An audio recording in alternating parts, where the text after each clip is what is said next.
For 4 years, he looked right through her like she was glass.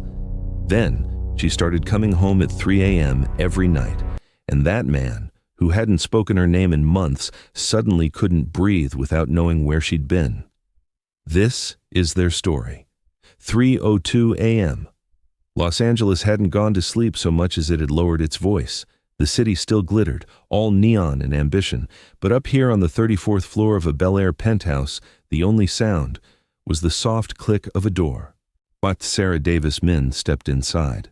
She had her heels in her hand, nude Louboutins, the ones JP had never once complimented, and her natural hair was still flawless, every coil in place like the night hadn't dared touch her. She smelled like sandalwood, black amber, and something else, something expensive and foreign and entirely not his. She moved through the entryway the way water moves, not rushing, not hesitating, simply going where it intends to go and leaving no doubt about the direction. The room was dark except for the city lights pressing through the floor-to-ceiling glass. And JP Min was standing right in the middle of it. Blue suit, tattooed chest, just barely visible where he hadn't bothered to button up all the way. Jaw tight, fists clenched at his sides like he was deciding something. His green eyes, those unnerving, cold, beautiful eyes, locked on her like she was a problem he hadn't solved yet. He hadn't asked her a question in 4 years. Tonight, his voice came out low, controlled, dangerous. "Where were you, Sarah?" She looked at him the way you look at something you've already made your peace with. And then she did the one thing that cracked him open from the inside. She laughed, not loud, not dramatic, just a small melodic sound that carried more contempt than a whole speech ever could. She walked past him, shoes still in hand, not even breaking her stride. Somewhere I mattered. She didn't look back. He stood there in the dark, in the most expensive building in the most powerful city in the country, surrounded by everything money could buy. And he watched his wife walk away from him for the 400th time. The difference was that tonight, for the first time in 4 years, it felt like a threat. That one detail, Sarah not even flinching, says more about this marriage than anything else ever could. But to understand how Sarah Davis ended up here, stepping past a jealous Korean Mafia enforcer like he was furniture in her own home, we need to go back. Back before she was Sarah Davis Min, back before the surveillance, before the silence, before the golden cage with the Bel Air view. Back to when she was just Sarah, big laugh, bigger mind, the kind of woman who could walk into a room and rearrange the entire atmosphere without saying a word. She grew up in Inglewood, not the romanticized version, the real Inglewood. With the good neighbors and the noise and the block parties that started on Saturday and bled into Sunday morning church like nothing happened. Her mother, Denise Davis, was a woman built from grace, grit, and a specific kind of black mother love that doesn't coddle you but never lets you forget your worth. Denise had opinions delivered like facts, a laugh that shook the furniture, and a look that had ended arguments before they started since 1987. Sarah got the laugh. She got the look too, though she didn't know how much she would need it. Her best friend was Dominique, Dom, who was Sarah's emotional twin and her complete logical opposite. Where Sarah calculated, Dom improvised. Where Sarah planned 3 steps ahead, Dom was already past step 7 doing something nobody agreed to. They had been best friends since high school. They bonded the first week of freshman year when Dom very confidently told a senior that Sarah's science project was better than his, and offered no evidence whatsoever. It wasn't. But the senior backed down. That was Dom, outrageously loyal, occasionally wrong, always on the right side anyway. Sarah had built her whole adult life in LA with intention. She wasn't reckless, she wasn't soft. She had a vision for herself, and she was executing it, brick by brick, long before JP Min ever entered the picture. She first saw him at a rooftop event in Koreatown, one of those private affairs where the invite list was smaller than the security team.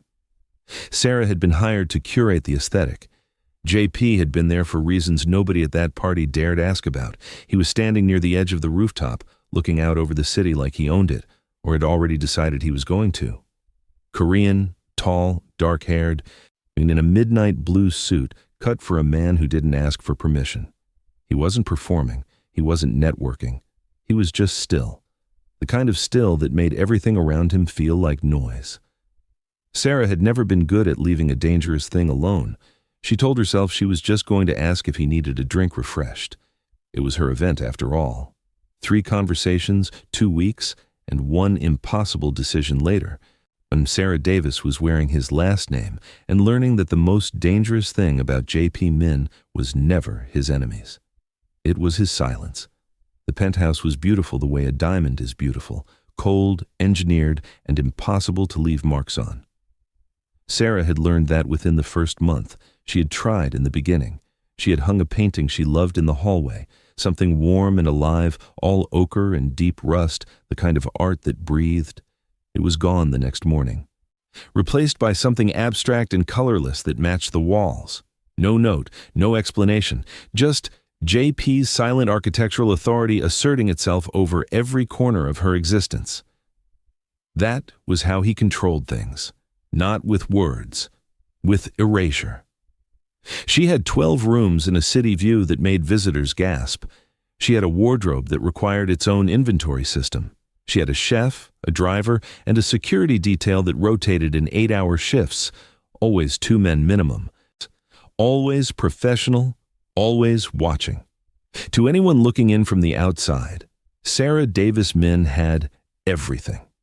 What she did not have was a single conversation that lasted longer than 30 seconds, or a husband who looked at her like she was still a person and not a logistical problem he had already solved. JP left before 7 every morning in a different car each day, a habit that had nothing to do with taste and everything to do with threat management. He returned after midnight, and sometimes later, sometimes not at all. When they occupied the same space, he moved through it like she was a piece of architecture. Not cruel exactly, precise. The way you navigate around something you've decided not to move but also have no intention of touching.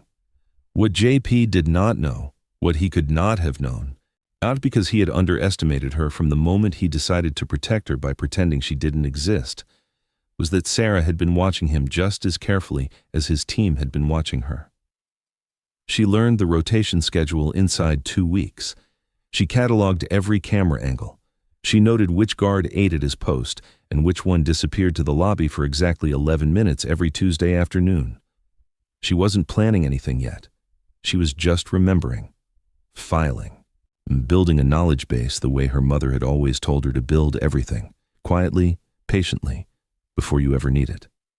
And then one Tuesday, she tested it. She walked out of the building during that 11-minute window, took a rideshare 4 blocks, sat in a coffee shop for 20 minutes, and came back. Nobody reported it. Nobody said a word. She sat with that information for 2 weeks, turning it over like a stone in her palm, understanding its weight before she decided what to do with it. That was the first thing JP had wrong. He believed his security team was watching Sarah. He had no idea that within 6 months of her arrival, 3 of his most trusted guards had accepted a counter-arrangement, quiet, clean, financially significant, and were now reporting to her first and to him in whatever version of events she approved. He was paying for a surveillance operation on his own wife. His wife was running it. It started with a birthday party she wasn't supposed to attend. Dom had called her on the one phone number JP's team hadn't found, a prepaid tucked inside a hollowed-out novel on the shelf, and the conversation had been quick and specific, and the kind of reckless that only your best friend can make sound reasonable. There's a private event at a loft in Silver Lake. The host needs an emergency designer. Her original person walked. I told her I knew someone who could do it in 48 hours. Dom. It's $20,000, Sarah. Sarah had her own money. JP had made sure of that, because a wife who needed to ask for things was a vulnerability he refused to create. But this was different. This was hers in a way that had nothing to do with him. She went. The party was extraordinary, a speakeasy masquerade with a client list that made her understand, for the first time, exactly how many powerful people existed just below the visible waterline of this city. She stayed until 2 in the morning. She transformed that loft from a beautiful space into an experience, working the way she used to before JP, fast, instinctive, deeply herself. And when it was done, and the host pressed a business card into her hands and said, "I will pay anything you name for my daughter's gala," Sarah felt something unlock in her chest that she had almost forgotten was there. The Midnight Muse was born in the car ride home, sitting in the back seat of a rideshare at 1:47 a.m. with a $20,000 check folded in her clutch and a name forming in her mind like a verdict. Within 8 months, she had 6 clients. Within 14, she had a waiting list. The most powerful people in Los Angeles, the ones whose names never appeared in newspapers because they'd long ago rendered that unnecessary, were hosting their most private events through a designer no one could locate, attach a face to, or call by any name but one.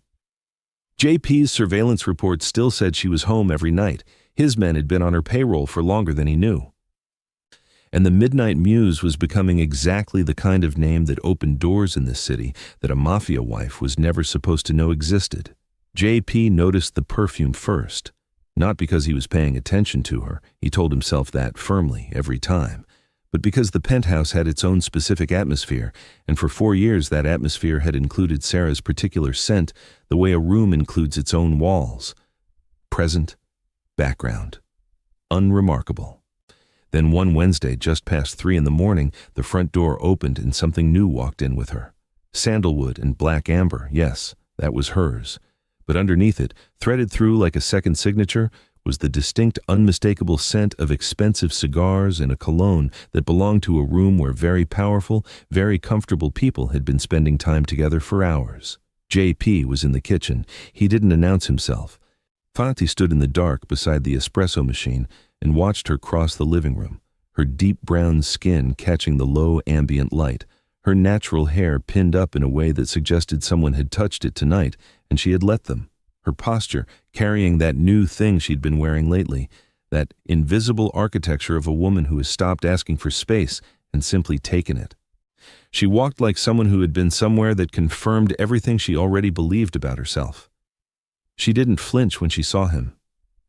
"You're up late," she said, not a question. "The Alvarez account had a late close," he said, a lie delivered with absolute technical precision. She smiled, that small, knowing, absolutely devastating smile she deployed like a weapon she'd filed down to a perfect edge. "Of course it did," she said, and walked away. He stood there with an empty glass in his hand, and the scent of a stranger's evening still drifting through his kitchen, and something ancient and possessive and furious woke up behind his ribs for the first time in 4 years. He didn't know her schedule, didn't know her clients, didn't know her name in the dark. He had built a surveillance empire around this woman, and she had become a stranger inside it. The following morning, he called his head of security into his office and asked a question he had never asked in 4 years of marriage. "Where does she go?" The answer came back 24 hours later, and it was the answer JP had been preparing himself for, the one that would confirm his suspicion, justify his jealousy, give him an enemy to focus the anger on instead of himself. His lieutenant laid 3 photographs on the desk, Sarah entering a private estate in Bel Air. Sarah being greeted at the door, Sarah walking inside without hesitation, like she had been there before, like she was expected, like she belonged. The estate belonged to Kenji Mori, head of the Mori network, JP's most significant rival in the city. JP looked at those photographs for a long time. He did not turn them over. He did not ask questions. But he made one phone call, and within 48 hours had begun a systematic takedown of every Mori-affiliated business operation in Los Angeles. The restaurants, the import licenses, the silent partnerships in 3 legitimate tech companies.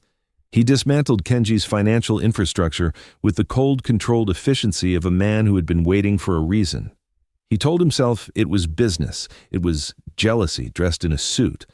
What his lieutenant had not told him, what no one on his team had thought to investigate because they were all looking at the same photographs and drawing the same obvious conclusion, was what happened inside that estate. So JP decided to find out for himself. He drove to the Bel Air property on a Thursday night, dismissed the 2 men his team had stationed outside, and walked through the side entrance he'd had mapped 3 days earlier. He was ready for betrayal. Fani was ready for a confrontation that would finally break the 4 years of silence open into something loud and honest and devastating. He was not ready for what he found. Sarah was not in a bedroom. She was not in a private dining room or a garden lit for intimacy. She was at the head of a boardroom table on the second floor of that estate, in a structured black blazer with her natural hair pulled back and her reading glasses on. And she was speaking to 8 people with the calm authority of someone who does not need to raise her voice to be the most powerful presence in a room. JP stood in the doorway for almost a full minute before anyone noticed him. Sarah noticed him first. She always did. She did not stop mid-sentence.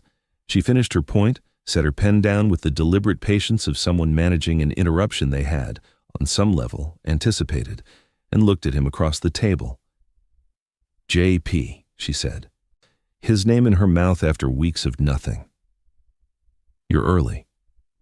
The room went completely still. That was the second thing JP had catastrophically wrong. He had assumed Sarah was in that room as Kenji Mori's companion. She was in that room as his consultant.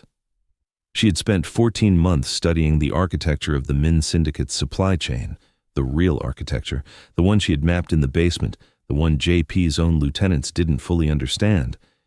And she had been quietly, methodically teaching Kenji's network exactly where the pressure points were, not out of hatred, as a business arrangement, her expertise in exchange for the kind of protection and resources that a woman building an exit strategy needs when the person she's exiting is one of the most dangerous men in Los Angeles. JP stood in that doorway and understood for the first time that he had not been watching Sarah at all. Sarah had been preparing. He left without a word. He drove home and sat in the dark penthouse for 3 hours. Then he went looking. He moved through the penthouse methodically, the way he moved through every problem, starting with what he thought he knew and systematically dismantling it. The basement level was storage, officially, temperature-controlled, accessible only via a private elevator that required a code JP had set himself 3 years ago and never changed. The code no longer worked. He stood in front of that elevator panel experiencing something he had not experienced since he was 19 years old. Humility, the specific structural kind, the kind that arrives when you realize the map you have been navigating by was drawn by someone with a different destination in mind. He got the door open in 11 minutes using a bypass his head of security had taught him for field emergencies. What he found was not what he expected. The room was organized with the precise, deliberate intelligence of a woman who trusted nothing to accident.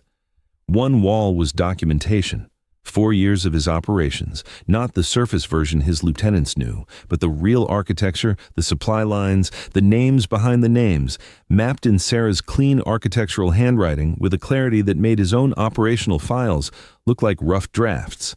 The second wall was journals, not the wounded diary kind. Strategic records, the observations, patterns, the writing of a woman who had turned loneliness into a graduate-level education in the organization that had swallowed her life.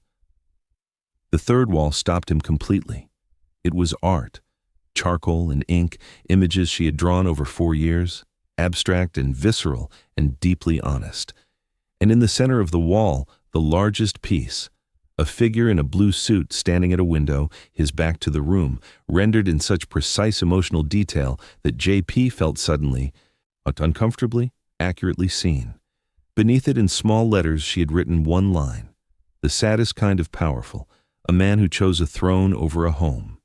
JP sat down on the floor of that room, but it was the hidden drawer at the base of the documentation wall that delivered the third thing he had wrong. The one that reached into his chest and rearranged everything. Inside it was a second set of files, not about his operations, about his father's. Over 3 years of the chairman's private financial movements, flagged, annotated, cross-referenced against international compliance records in a way that was not just thorough, but surgical. Sarah had not only been studying JP, she had been studying the man behind JP, the architect of the silence. The one who had whispered the curse at the wedding and set 4 years of damage in motion. She knew more about the chairman's exposure than the chairman knew about himself. JP sat with that file in his lap in the basement for a very long time. The bedroom held its breath that night.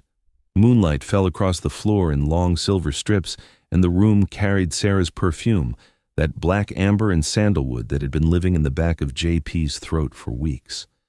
She stood at the vanity with her back to him, unclasping the thin gold chain from her neck. Her deep brown skin caught the low light with quiet authority. Her natural hair was still full and composed, every coil holding its shape.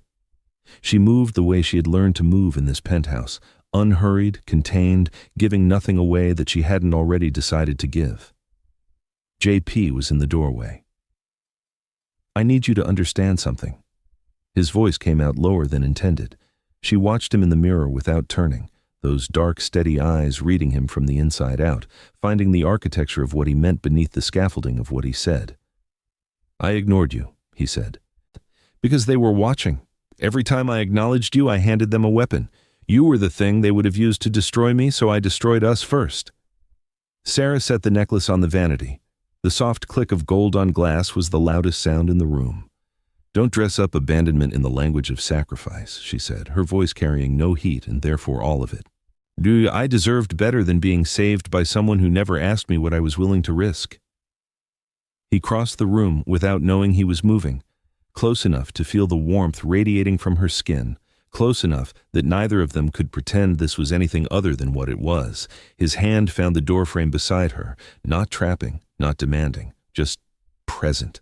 For the first time in 4 years, fully, undeniably present, she didn't move away.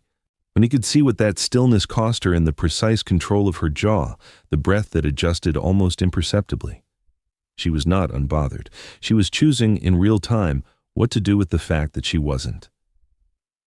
"You saved my life by killing my soul, JP, she said, her voice silk, drawn over something sharp underneath. "I would rather have been hunted by your enemies than erased by my husband."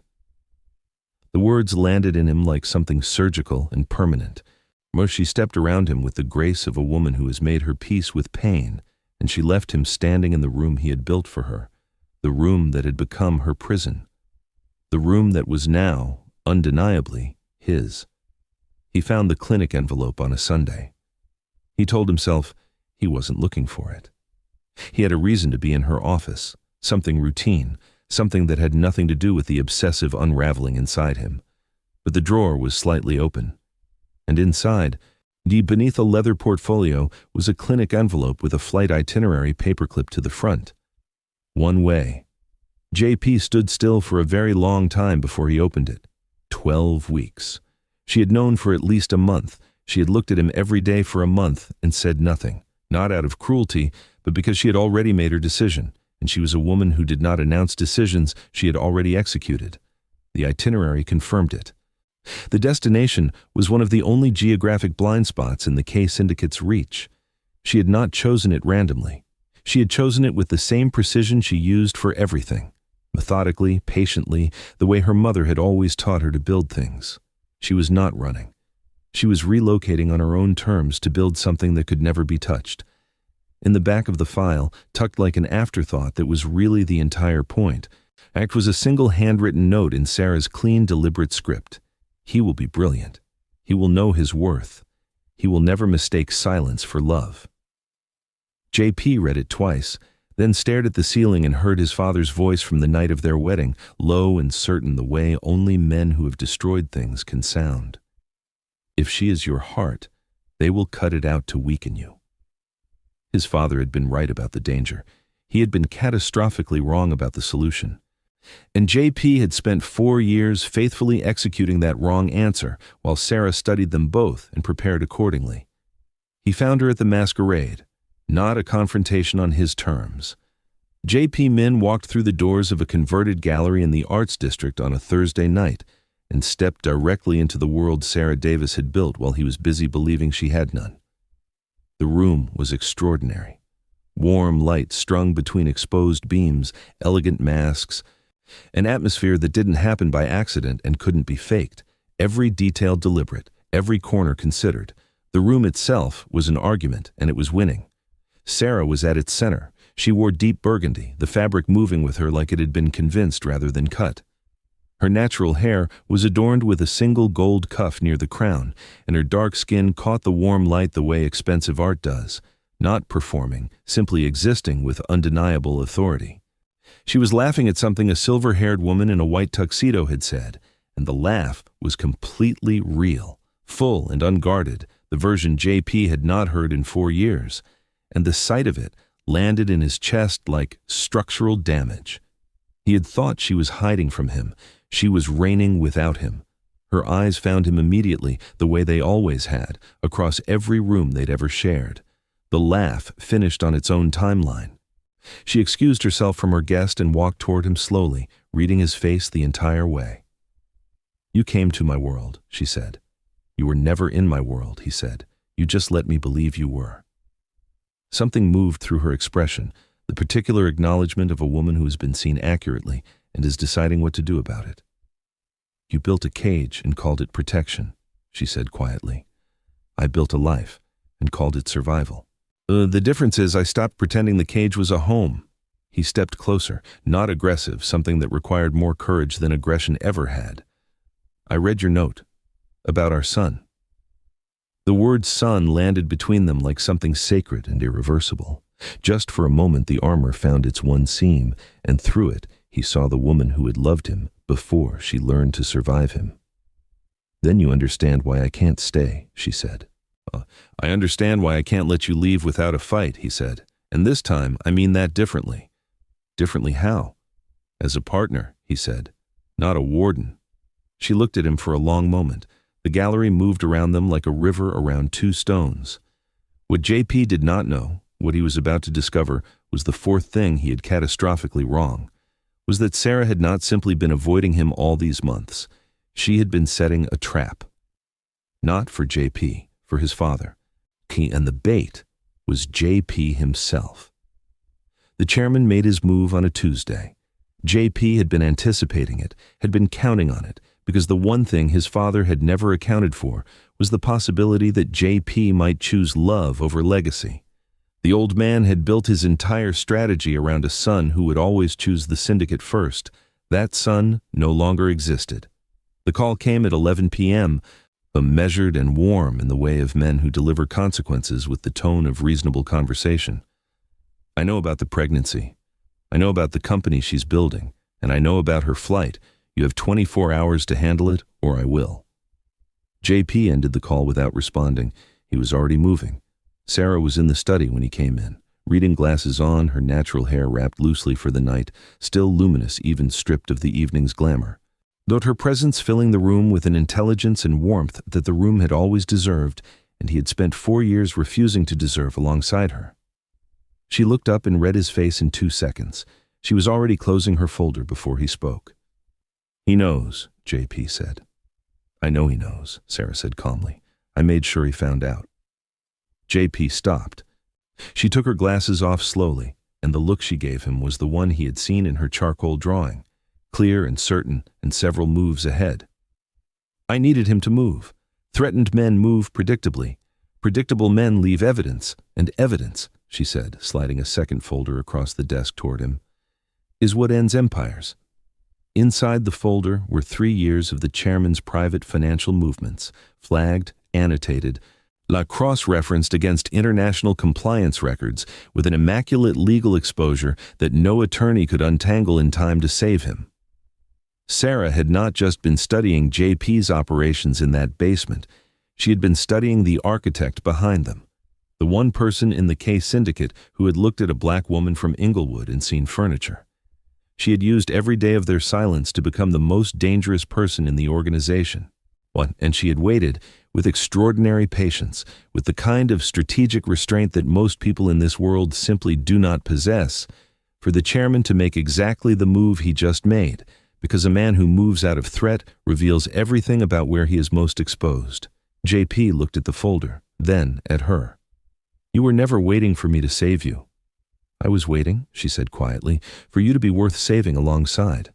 He came around the desk. She stood, while the space between them closed with the weight of 4 years and the full specific gravity of 2 people who had survived each other and were choosing to begin again, not innocently, not softly, but with the honest, complicated, battle-tested love of people who know exactly what they are walking toward and walk anyway. He touched her face, just her face, both hands, the way you hold something you nearly lost in the dark. She let him. 3 weeks later, the chairman stepped down under circumstances made to appear voluntary that were anything but. The legal exposure Sarah had assembled was presented through 3 separate international channels simultaneously, clean, irrefutable, and entirely untraceable back to either of them. The K-Syndicate's old guard restructured quietly around new leadership, the supply lines reorganized. The name on the primary holding company changed, Min Davis Global. At 3 a.m., on a Thursday, a private jet lifted off from a private terminal at LAX. JP sat with his jacket off and his hand resting gently on Sarah's side, his eyes closed for the first time in years without vigilance behind them. Sarah looked out the window as Los Angeles receded into a scatter of lights below, brilliant and indifferent and no longer capable of holding her. She looked like what she was a woman who had turned a golden cage into a launch pad and taken the man who built it with her as a willing passenger. A woman who had been called furniture by people who never understood that the most dangerous thing in any room is the thing that everyone stops seeing. She looked like she was just getting started. And that right there is where their story ends and where their empire begins. If this story moved something in you, if Sarah had you from the moment she walked through that door in her red dress and didn't look back, drop your city in the comments right now. I want to see exactly where in the world my people are watching from. Are you Team Sarah, the woman who built an empire in silence, or did JP finally earn his way back to your good side? Tell me in the comments because I read every single one. And if you want a part 2, if you want to see what Min Davis Global becomes, what the remnants of the old syndicate do next, and what happens when the world finds out the most powerful new force in the game is a black woman from Inglewood, type part 2 right now and mean it. Hit subscribe. Ring that notification bell. Share this with somebody who needs a story that hits this hard, and I will see you in the next chapter.